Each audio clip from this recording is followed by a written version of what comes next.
I want to believe that we are better informed now than we were at the beginning of this lecture.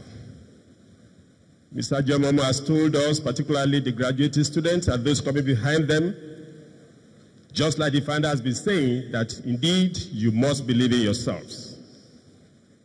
Mr. Momo told us that as youth, we cannot afford to waste our youthful energy. And of course, that the journey has just begun. Just like Professor Akifele spoke about adulterated democracy, Mr. Momo gave us another variant, what he called civilian oligarchs, who are pulling us back as a country. No wonder corruption is endemic in the land, with the attendant unemployment, underemployment, and of course, underdevelopment. I know I cannot do sufficient justice to what he has said. I'm aware that some people are angry to ask some questions, make some comments. The floor is open for about 2 or 3 of such questions and comments. And the first person I want to pass the microphone to is the founder of the university. Can I have an usher in the house? Usher in the house. Okay, Rotimi, please, come. It's question time. And I have it on good authority that the founder has some comments to make. Please pass the microphone. Yes, questions, comments from the floor on account of what? On account of the lecture that Mr. Momo has just given. Founder and Chancellor, ABUAD University, guest lecturer. I have good news for the guest lecturer. I serve on the board of trustees of this great university, and I wish to confirm that the curriculum of ABUAD University has a huge sprinkling of elements to produce great leaders. The good news that I have, sir, is that if you came here another 15 years, you will see a chronicling of persons who are ABUAD graduates, who are directors general of global agencies, who are leaders in different spheres of our national life, regional life, that's Africa, and then global. You will be happy. God will keep you, sir. 15 years, 20 years, 30 years from now, you will begin to note that the suggestions, the charge that you have given to our students, they have heard, and we, on the part of the implementers of the curriculum, we are taking steps to ensure that we produce such great leaders. What we may keep praying about is for the seeds that we have sown in ABUAD to keep being flowered after these wonderful children have graduated. Before I take my seat, it may interest you to note that this university, few years old, take the university of your chairman, the university you attended, University of Lagos, that has had a faculty of faculty of law for decades. Did you know, sir, that graduates of this university in the law school, which is like the melting pot of all of law graduates all over Nigeria, we earned 12 first class from ABUAD University. That's indicative of the quality of ABUAD University. Not only, you see, the hood does not make the monk. Not only the quality of all these buildings, but also in the quality of the treatment that we're giving to our students. My prayer, as I said, is that the great God of heaven and earth should keep Are Afebawala for us. Are Baba Afe, we will celebrate you at 90. We'll celebrate you at 100.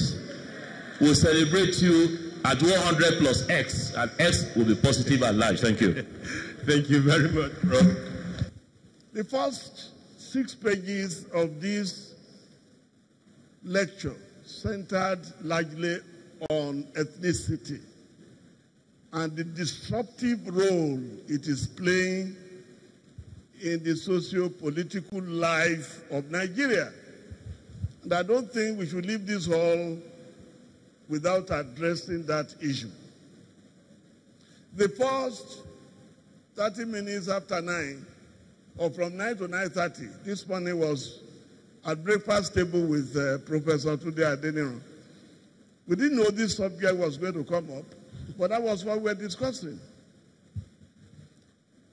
If we don't do something about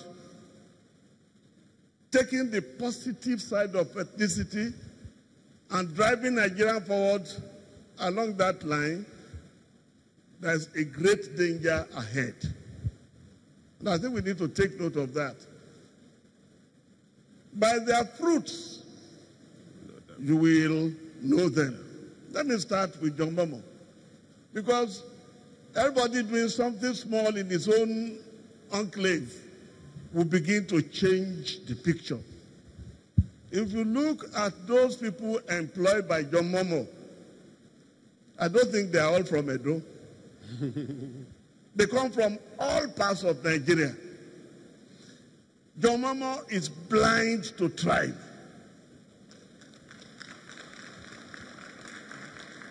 John Momo has a great knack for efficiency, for proficiency, for professionalism, and what we can deliver. That's the way to go. And we must preach this sermon to everybody that we come across. Let me come to Are himself. I was having a little time with one of my children in Atlanta. I didn't know how that gentleman got to know I was there. He phoned me to say, I am coming to see you. I said, who are you? He said, I used to be in the practice of Baba Areafe Babalola. This guy is an Igbo guy. He went. What did he not say about this great man we are celebrating? Areafe Babalola is a great man, is a nationalist. These are the type of leaders that we must produce in this country. I know we cannot change the whole thing in one hour, 2 hours, 1 month, 1 year, but the process must begin. What is happening in ABUAD today is a microcosm of what should be happening in Nigeria. Give Nigeria an uplift, play down on ethnicity, and make this country great. There's still hope for us, and I think we can make it. Thank you. Thank you very much. So let's take one more question. This one from the media, my primary constituency, so that I will not be expelled. Wally, this is going to be the last, gentleman. Thank you very much, sir. My name is Wally Balogun. I write for the Sun newspapers. I just have 3 questions for the lecturer. Number 1 is, what would you say, what is your assessment of government, the provision of adequate policy environment, opportunities for the teaming graduates coming out of our university? What is your assessment of government provision of adequate policy environment to help provide jobs for these teaming graduates? Then how can both the Nigerian corporate world and government prevent the tendency for brain drain, where many of these very promising young graduates will not have to travel out of the country in search of greener pastures to have a more fulfilling career in life. And the last one, sir, what would you say concerning the need for accomplished individuals, corporate bodies, and the government, and particularly politicians whom you have actually taken on in your lecture, to cater for the children of the less privileged of this country? Thank you very much. I think Mr. Momo should react to those questions before we go ahead.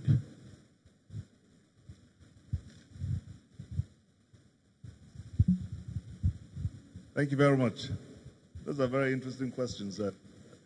Typical journalist in you made sure that you squeezed in 3 questions. The first one is got to do with government policies for job creation. I think government has a number of policies for job creation, but I think we shouldn't zero in on only government, and we should also look at the private sector. Now, one of the comments that was made by my team as we were touring around the facilities here was the number of people that are employed in ABUAD. And just think about it. As I said, 1, 2, 3, or 4 leaders can change the course of history for Nigeria. All you need to be do is to be steadfast, believe in your country, and do the right thing.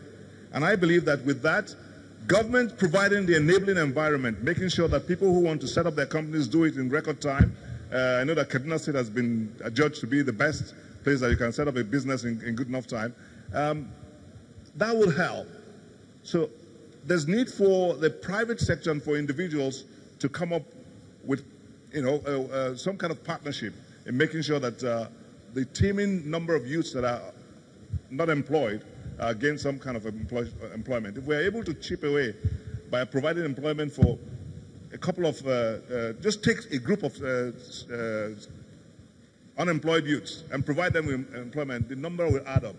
But the problem is, Nigeria's population is growing in leaps and bounds. And as you know that, there's an urgent need for the government to make sure that it thinks very hard about how it's going to help with policies that will bring about a good environment for job creation.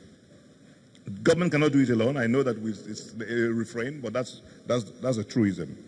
The other thing is stemming brain drain. Well, I think that, you cannot stop some people from trying to seek the golden fleece elsewhere. But I think the more people are in Nigeria, and particularly for the graduates who are going to be going into the unknown world, entrepreneurship is very, very important. And I'm very happy that the university is taking that boldly on. When I started Channels, I'll give you an analogy of what happened when I started Channels. A simple analogy I can draw from the time I started Channels was like, look, there were the NTAs and all the state stations. The analogy will be, if you were to go into the transportation business today,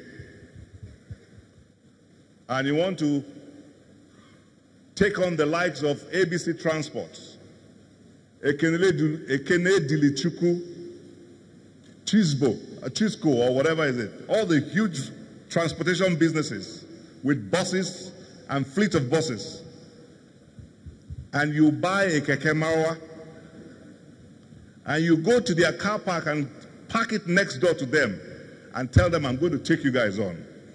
They're going to laugh at you. But that's exactly what I did when I started Channels. I started Channels with a transmitter the size of a briefcase.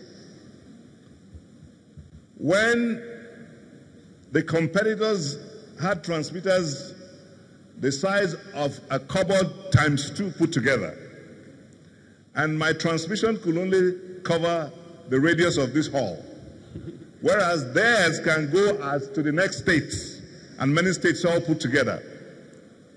Fast forward to today, what do we have? Channels is the leading broadcaster. So just start something, start somewhere, no matter how small it is. I walked into RA's office. I was going out, I was coming into his office and I saw juice packed in cartons. And the guy who was taking us around said to me, that's from the farm. And I was so excited about it. I was impressed. And I said, look, I was thinking, entrepreneurship. One of you could actually go to RA and say, RA, I'd like to cover Lagos and Ibadan and distribute these mangoes to you. What can you do for me? Give me some seed money. And then you make sure that you transport these mangoes there. If they are organic, they are better than the canned mango juices that you have. So that's one way of thinking, and that's one thing to do. So that traveling abroad, going through the Atlantic Ocean, killing yourselves, risking your lives is not necessary. And I'm happy with the guy who went to the States and is back to contribute his own quota to Nigeria. We should all think inwards. And I bet you, once you excel inwards, you can travel anywhere in the world. The last question has got to do with catering for children of the less privileged. As government has that responsibility, so does the private sector, and so do individuals. And I think that it's a CSR that should be accentuated by all and sundry. That way, we'll be able to take care of the teeming number of people who are disadvantaged. Thank you very much, Mr. Momo.